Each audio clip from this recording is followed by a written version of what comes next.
Joke time! May dalawang multo na nag-uusap, tanong ng unang multo. Hoy, pre, bago ka naging multo, ano ikinamatay mo?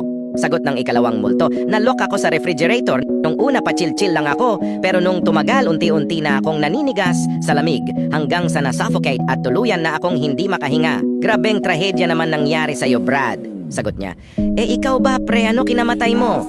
Tanong ng ikalawang multo. Sagot nung isa, inatake ako sa puso, pre. May kabit yung misis ko, pag uwi ko ng bahay, may nakita akong pares ng sapatos ng lalaki. Nagmadali ako pumunta ng kwarto ni misis.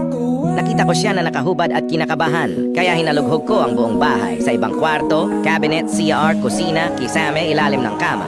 Pero wala akong nakita. Sa sobrang pagod ko kakahanap, sumikip dibdib ko doon at na heart attack. Sagot ng ikalawang multo, napakatanga mo!